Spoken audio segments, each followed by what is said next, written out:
Hello, bachcho. Let's read the question first. The question says that in the given figure, rays incident on interface would converge 10 cm below interface if they continued to move in straight line without bending. But due to refraction, the rays will bend and meet somewhere else. Find the distance of meeting point of refracted rays below the interface, assuming the rays to be making small angles with normal to interface. So student सबसे पहले आपको समझना होगा की concept क्या use हो रहा है. की कंसेप्ट इज रिफ्रैक्शन. की कंसेप्ट इज रिफ्रैक्शन.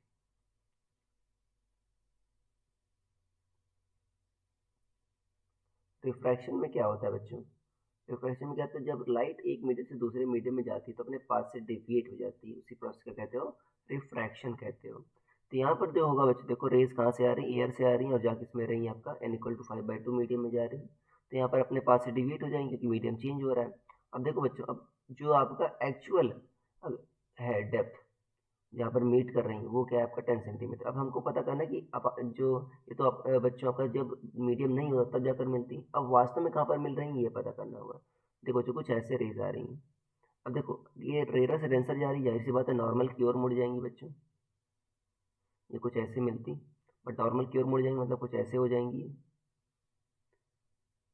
तो यहाँ पर समथिंग थोड़ा नीचे और जाकर मिलेंगी बच्चों. ठीक है ना, क्या मिलेंगी, थोड़ा नीचे और जाकर मिलेंगे. ठीक है, तो एक बच्चों फार्मूला होता है इसके लिए, d1/μ1 equal to d2/μ2. d1 मान लो बच्चों, अगर मान लो ठीक है ना, ये जो आपकी एक्चुअल डेप्थ μ1 क्या है, जिस रेज से आपका इंसिडेंट, ठीक है, refractive index of incident medium, refractive index of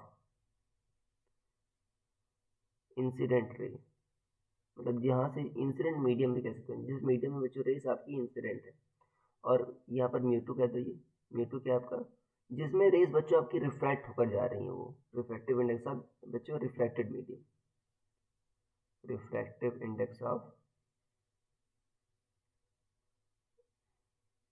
refracted medium. ठीक है ना, मीडियम, ये मीडियम है यहाँ पर. तो बच्चों देखो यहाँ पर क्या हो रहा है, μ1 की वैल्यू क्या है आपका, d1 क्या है आपका एक्चुअल सेपरेशन है, जो आपका एक्चुअल डिस्टेंस है. तो d1 कितना दे रखा है आपको, d1 दे रखा है आपको 10 सेंटीमीटर. एक्चुअली यहाँ पर 10 सेंटीमीटर पर मिलती है. μ1 बच्चों जहाँ से आपकी इंसिडेंट रेज इस मीडियम से आ रही है वो क्या है आपका, देखो इंसिडेंट रेज बच्चों आपकी एयर में है. ठीक है ना, तो एयर से आ रही है, μ1 आपका 1 हो गया. d2 हमसे पूछा गया बच्चों, μ2 आपको दे रखा है कितना 5/2. तो यहाँ पर वैल्यू रख दो, d1 क्या है 10, 10/μ1 10/1 इक्वल d2/μ2 कितना है 5/2. तो d2 कितना होगा 5/2 इंटू 10, तो 50/2 मतलब 25. तो आंसर कितना आ जाएगा 25 सेंटीमीटर दूर आएगा. देखो बच्चों ये ज़्यादा आ रहा है 10 से, जाहिर सी बात है आपने रे डायग्राम से भी देखा. तो ये बच्चों यहाँ से सरफेस से आपका 25 सेंटीमीटर दूर जाकर मिलेंगे. तो ये आंसर आ गया. This will be your answer. So I hope you understood it well. Best of luck.